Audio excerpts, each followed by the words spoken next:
Balance ton sport.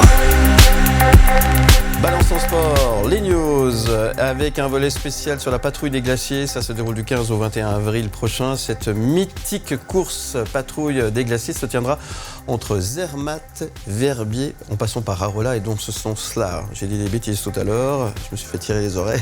On en parle avec le lieutenant-colonel Cédric Dubuis qui est avec nous. Merci d'être là, lieutenant-colonel, pour nous parler de cette course patrouille des... Et c'est une course, on appelle ça une course ? Oui, c'est une course. C'est une course.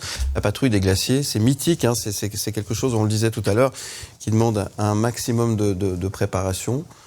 J'imagine qu'on va en parler avec Léo de Garrigue. Mais la préparation, comment on se prépare à une course comme ça finalement ? On ne peut pas partir demain matin en se disant je m'inscris à la PDG la semaine prochaine. Non, voilà, c'est ça. Non, mais ça, quand vous formez une patrouille, au départ, vous choisissez quatre compères, 4 copains. Je dirais que c'est une affaire de copains, mais ça peut aussi être des copines. Ça peut être un mix, puisqu'on est aux femmes.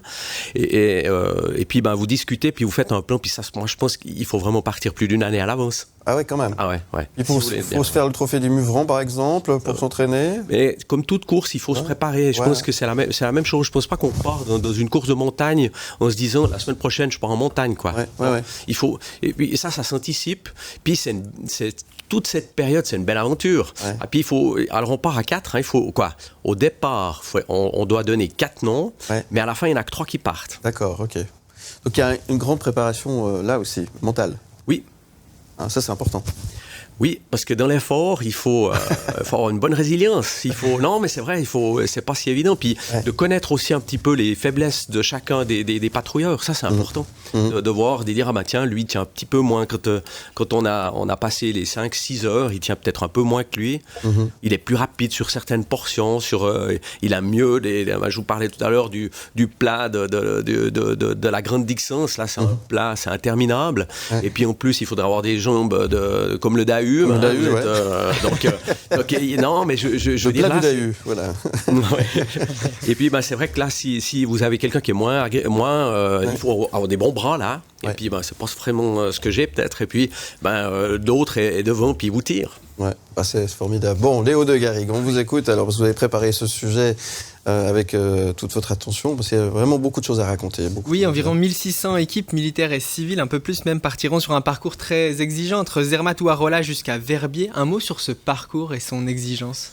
Alors, si on partant de Zermatt, c'est un peu plus de 57 km, c'est 4386 mètres de dénivelé. Donc, c'est un joli parcours. Puis, vous partez de nuit. Donc, vous partez de nuit, vous ne connaissez pas forcément. Vous avez des lampes frontales, vous avez le parcours qui est sécurisé, mais vous partez de nuit depuis Zermatt, le beau village de Zermatt, puis vous partez en direction de la montagne, en direction de ces neiges éternelles et cette nuit. On part assez fort, je dirais, au départ. Et puis après, ensuite, il faut atteindre Tête Blanche. Puis après, vous partez en direction de la cabane de Berthold. Et vous êtes toujours dans la nuit. Et puis, vous descendez sur les plans de Berthold en direction d'Arolla, qui est le milieu du parcours. Alors, depuis Arolla, c'est 29,6 km. Il y a un petit peu moins de dénivelé, c'est 2200. Après, pour monter en direction du col de Rindmatten. Et alors, les patrouilleurs partants de Zermatt passent du côté de Rindmatten, puis les concurrents, les patrouilleurs partants d'Arolla, ils passent à Tenerife. Comme ça, on évite les bouchons. Et puis ensuite, ils se dirigent en direction de la Barma, en passant par l'ancienne cabane des 10, et puis ensuite pour remonter la mythique Rosa Blanche, ensuite direction col de la Chaux pour arriver sur les pistes de ski de Verbier et descendre à l'arrivée. Puis là, c'est la délivrance, c'est le beau soleil, c'est toute la famille qui vous attend. Et puis avec une larme sur le coin du visage, parce que c'est un beau défi. Et c'est quoi un peu l'atmosphère pendant cette course ? Qu'est-ce qui se passe pendant le tracé ? C'est une ambiance assez forte. On a parlé d'aventure humaine avant une course sportive. C'est fou ce qui se passe émotionnellement pendant ce tracé. Alors, vous rentrez en général la veille d'avant. Vous êtes nerveux. Alors, on vous permet d'aller à Zermatt, d'aller vous reposer. On ne dort pas. Mais en tout cas, moi, j'ai jamais dormi.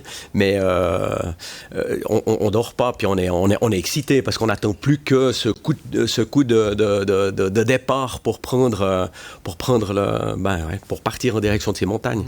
Donc oui, c'est, et puis il y a tout ce monde, il y a une ambiance particulière quand même. Il y a des gens qui viennent nous accueillir aussi le long du parcours. Ça, c'est étonnant. À Rolla, il y a pas mal de monde. À Rosa Blanche, alors c'est clair, plus on va vers le jour qui se lève, plus on rencontre de monde. Ouais, c'est excitant. Ouais.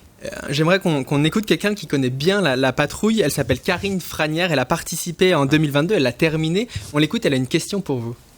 Je m'appelle Karine Franière. Je suis l'instigatrice du projet Reaching Summit, dont l'objectif est d'encourager des femmes de tous âges à participer à la grande patrouille des glaciers. J'ai moi-même eu la possibilité de participer à cette magnifique course en 2022 dans une équipe 100% féminine, et j'ai réalisé que nous étions encore très peu de femmes.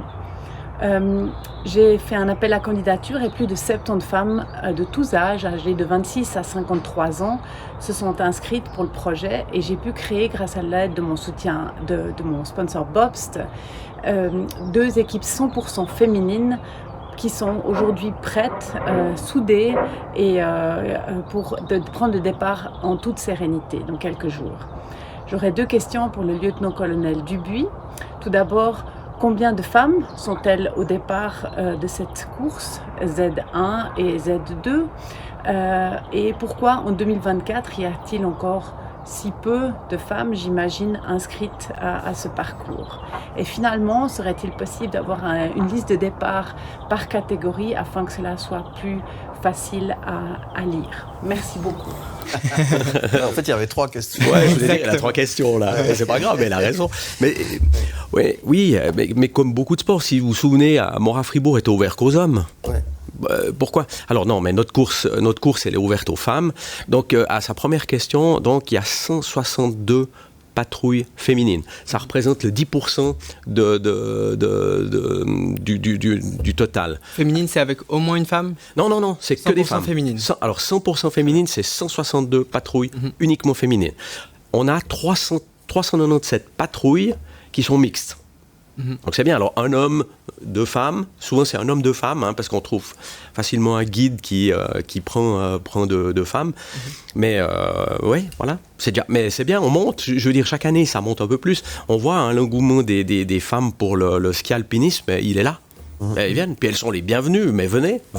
Mais c'est exigeant, hein, c'est vrai que c'est exigeant. Alors, mais même pour un homme, partez d'abord sur la course Arolla-Verbier, et puis tentez 2 ans plus tard la grande aventure Zermatt-Verbier.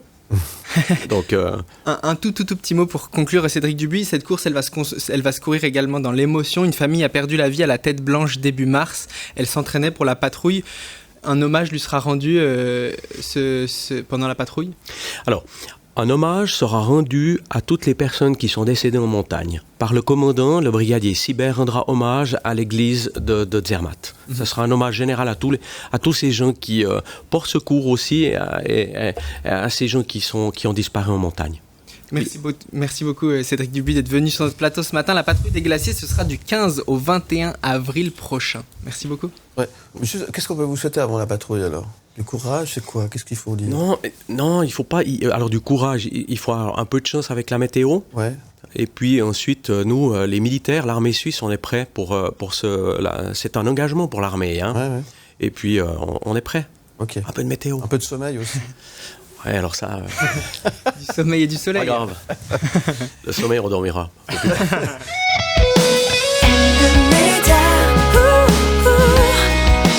And the